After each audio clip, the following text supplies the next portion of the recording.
It's been a crazy generation for fighting games, especially towards the end. We've seen classic franchises revived, brand new titles enter the ring, and long-awaited sequels to some of the bigger blockbusters. Opinions may differ on which is your favourite, but let's get into the best fighting games of this generation, starting with GRANBLUE Fantasy Versus. Cygames' mobile RPG envisioned as a fighting game with side-scrolling hack-and-slash RPG battles, weapon grids, and bosses. It's doable, but Arc System Works took the idea and ran with it, using its incredible visual style and art direction for each character and environment. The combat has a decent amount of depth with skybound arts, which are executable using a single button if necessary. The online play could be improved, as is always the case with these kind of games, but GRANBLUE Fantasy Versus is still a worthy title, especially with updates and new fighters rolling in. Street Fighter V Champion Edition.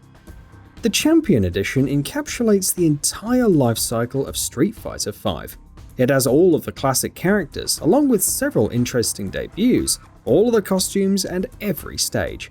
Numerous patches through the years have added more V-skills, story content, and even arcade mode.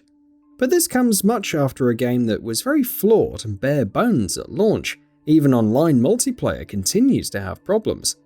As it stands, Street Fighter V Champion Edition is still a good fighting game, but is yet to reach its full potential. King of Fighters 14. Though not the most graphically intense fighter on this list, King of Fighters 14 succeeds by sticking to its guns in a number of other ways. The new Max mode, 3 different supers for each character, and Just Defend give battles a delightfully old-school feel, while still being fresh in their own unique ways. The roster size is also great, with 50 characters available at launch, and multiplayer also fairly well executed. It's not the most revolutionary game in the franchise, but King of Fighters 14 is a very fun game in its own right. Super Smash Bros. For Nintendo 3DS. If this were a simple spin-off with a smaller roster, then it would have been perfectly fine. But Super Smash Bros. For Nintendo 3DS isn't that. It packs in all 58 characters while still offering a whopping 42 stages.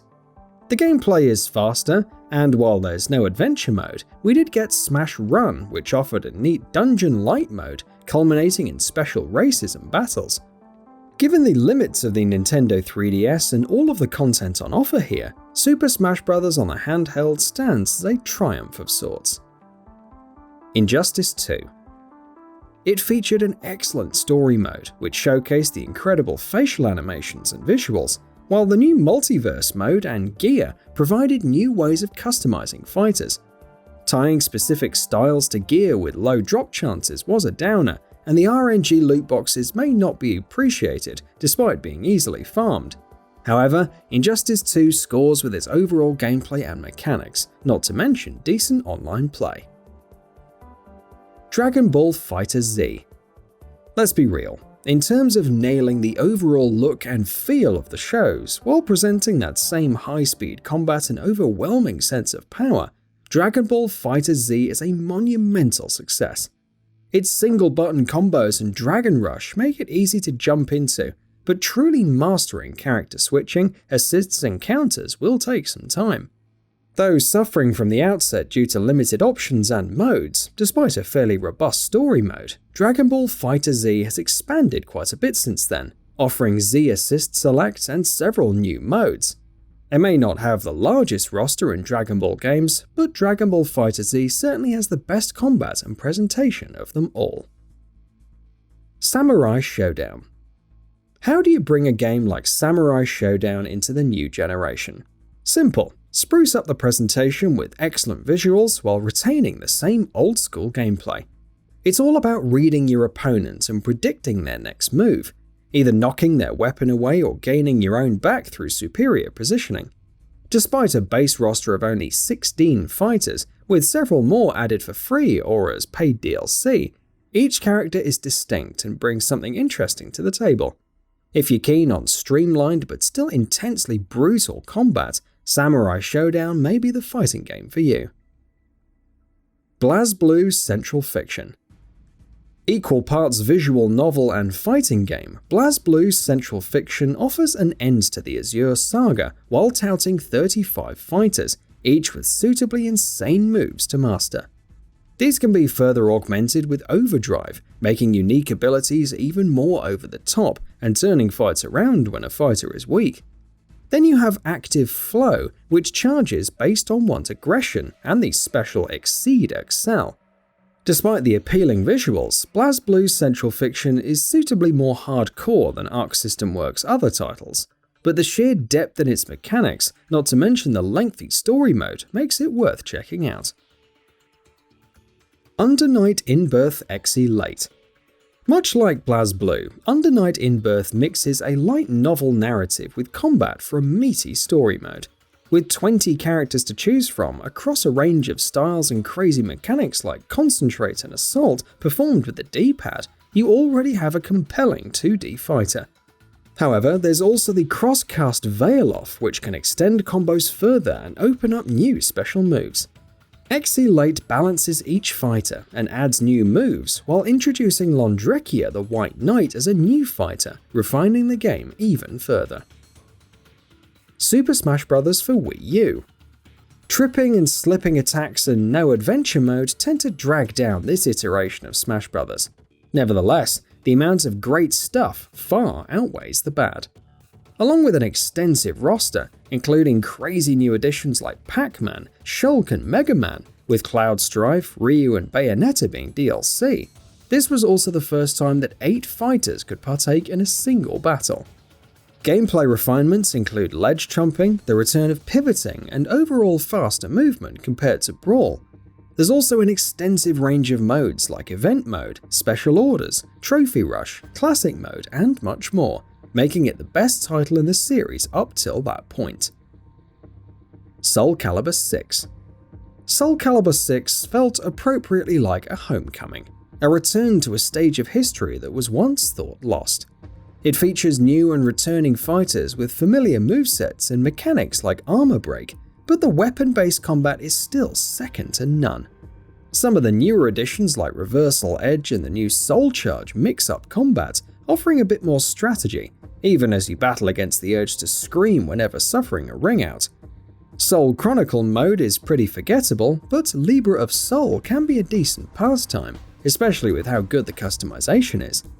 Coupled with great DLC fighters like 2B and Cassandra, and SOULCALIBUR 6 stands out as one of the more underrated but fun fighting games out now. Killer Instinct.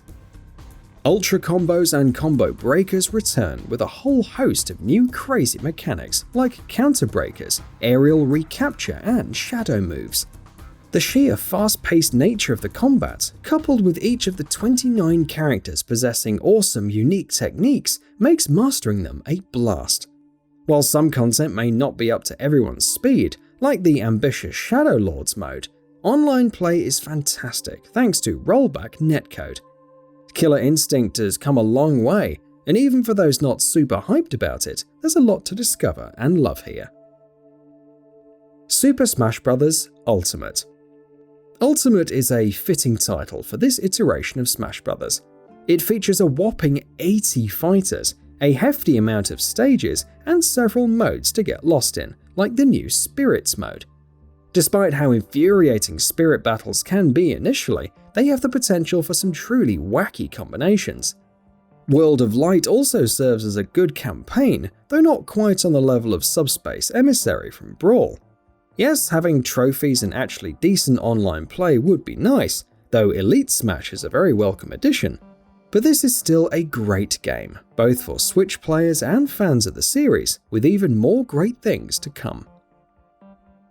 Guilty Gear XRD Rev 2.